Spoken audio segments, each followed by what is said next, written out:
Alright, so let's continue on to Brun Way.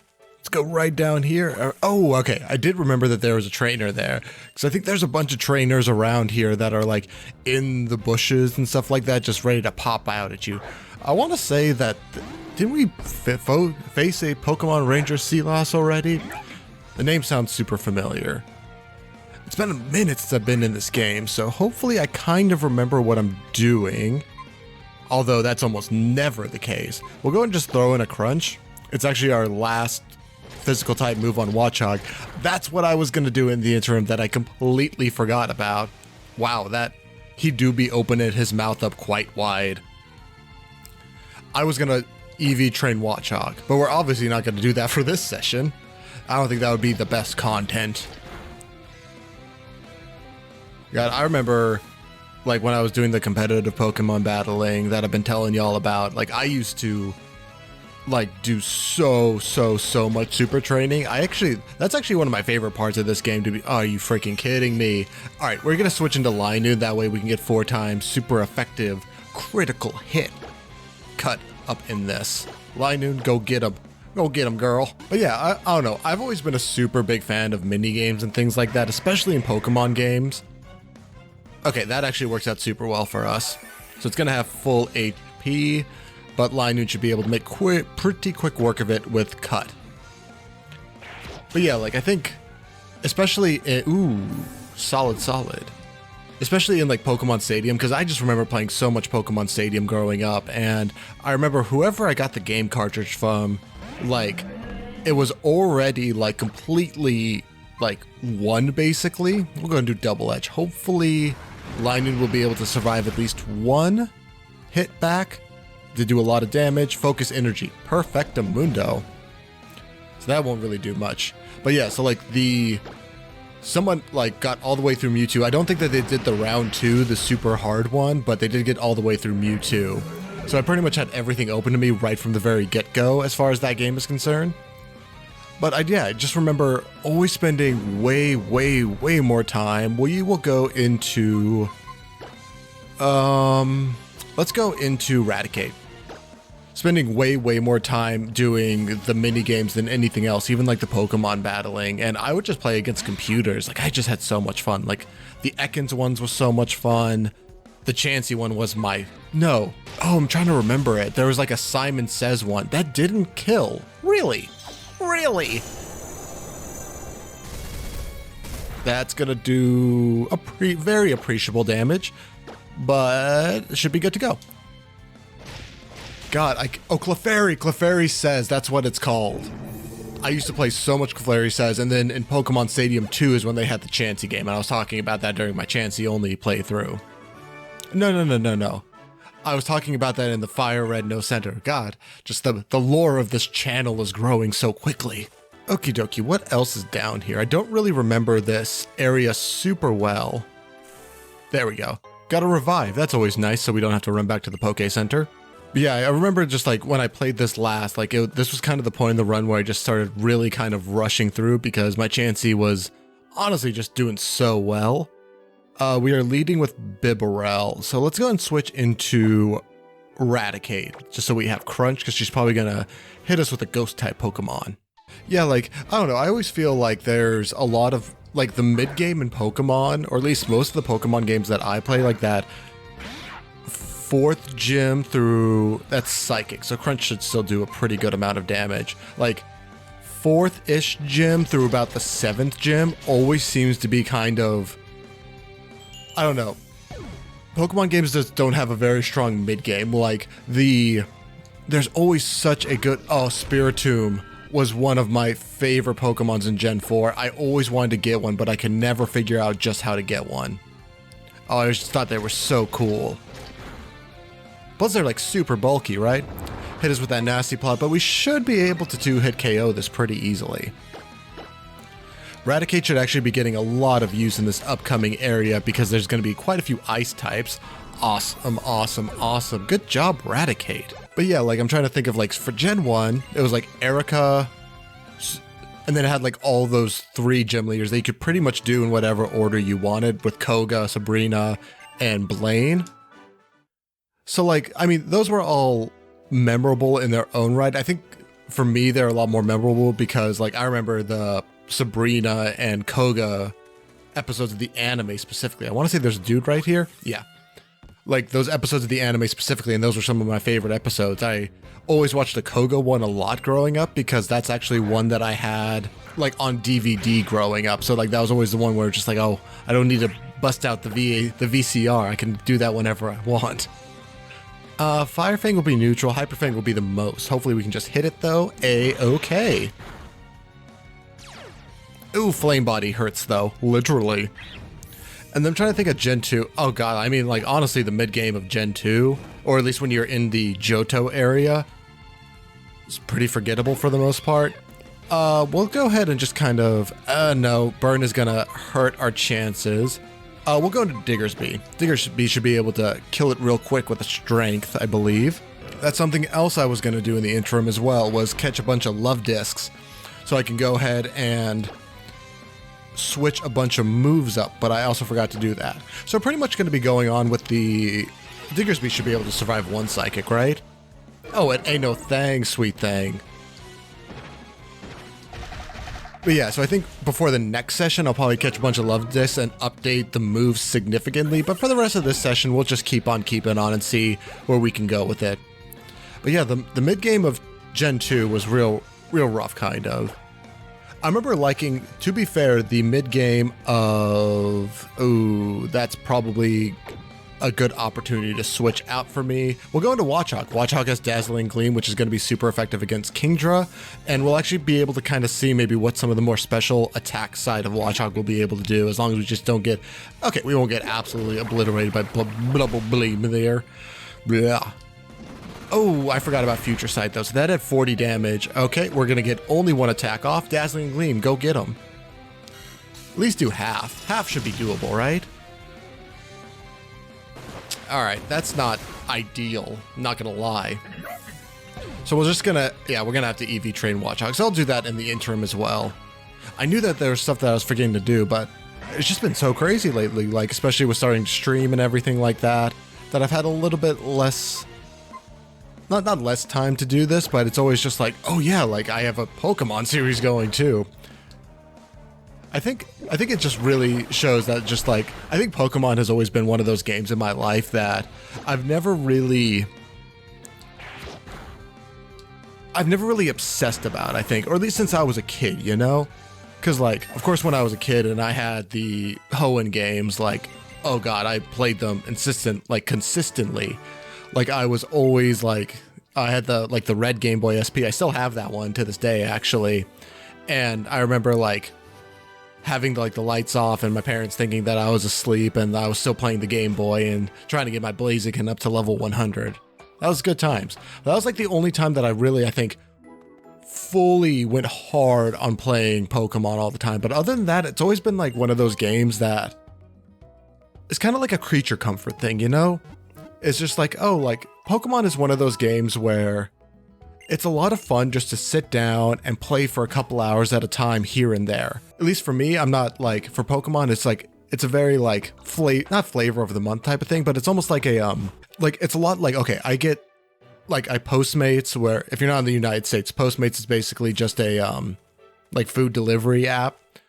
So I Postmates like my one treat every month to myself is I always Postmates ramen, some Friday or Saturday night, just as like a little treat to myself. Like that's something that I look forward to every month. It takes like an hour to eat and I really love it, but I always feel super gross the next day. They have a Garchomp. Oh no. Let's just go ahead and go straight into Hyper Fang, I guess. We are gonna outspeed, which is nice. Okay, for some reason I thought it was gonna have rough skin. It's gonna use Dig. Am I... Ooh, I'm gonna switch into Furret, mostly because I want to see what this does. See if Furret can be able to take a dig from a Garchomp. And Garchomp is... Oh, wow. And it was hurt by Rocky Helmet, so that did very good. We'll go and do a Sucker Punch. Easy peasy. But yeah, so like... Pokemon is a lot like that ramen for me. So like it takes me like a while to complete. I really enjoy every aspect of it, and it's just like a very kind of like chill experience for me. Like it's like one thing where it's just like, this is perfect to have like once a month, you know? And that's kind of what I feel Pokemon is for me. It's just like something where it's just like, it's very nice to always like just revisit and be around every now and again. I mean, that probably plays a really big part as to like why I've been playing it since I've been like, I'm almost 26 now, actually. Oh my God, you're there. I'm here to interview you. What's your strongest quality? What's your biggest weakness? Do you have 17 years experience as a Poke trainer? Firefang should be pretty good. But yeah, I guess like for the most part, you don't really wow, I can't talk today either. You don't really play a game for 21 years of your life and just completely like, that's all that you're about for that entire 20 something years. I just feel like that's not really how it works. Let's go Firefang. Hopefully we wake up soon. Doesn't look like that's going to happen this turn though. Leech Seed. They only have 2 Pokemon. I'm not too worried about it. And most of the time, I think it's usually a 2-turn sleep. So hopefully we'll be able to wake up a little bit early on this go. And stay in with Raticate. Okay. We should be able to wake up next turn then. Moonlight is gonna heal more. Is that 50 HP? Okay, I'm just gonna, you know, lick the stamp and send it on this one, because I think that it's just within range where Raticate will be able to KO if we wake up, which we do, and we hit, which we do, and it's gonna be left with 1 HP. It's like I saw it coming, and Petal Blizzard's gonna knock us out. Oh, wow, that doesn't knock us out? Well, that's good. Raticate, you're gonna see this through, girl. You got this. You got this, girl. You got this. Hell yeah. Like, I think Pokemon for me, just kind of thinking about everything, Zen Headbutt, it is a physical move. I mean, that'd be very nice to have, honestly, because we don't really have a psychic move. But again, it's physical, and I've really wanted to commit to having one special attacker. I do think I'm going to go ahead and get rid of Crunch, though. I think we already have Raticate here with Crunch, and it's a much stronger Crunch. So, like, you know, maybe having that little bit of utility, and just having, like, slightly... I mean, this is Bug Steel, right? I do think this thing's pretty speedy, though. We're still going to give it a shot, though. Like, Pokemon is binge-worthy to me, I think. Like, I could go through, like, I could play Pokemon for, like, 9 hours and not touch it again for, like, a month and a half. But then, like, I'll revisit it invariably. That's just kind of always been my relationship with Pokemon. More so than a lot of other games, because, like with other games, I would always want to be able to, like, I played it massively for a really long time, and then I wouldn't touch it for a really long time. Is there anything down here? There's got to be a secret down here, right? Oh, we got to hop across some stones. Oh, this is going to be juicy. I feel it. It's a little disappointing, I'm not going to lie. Like, yeah, Pokemon has always been, I guess, the only game that I've binged that I've continuously gone back to. Like, throughout my entire life. Because, like, I know I sure as hell binged a lot of Call of Duty growing up. Never really went back to that. Binged a lot of Gears of War as well. Never has really gone back to that. Really have no interest in going back to either of those series.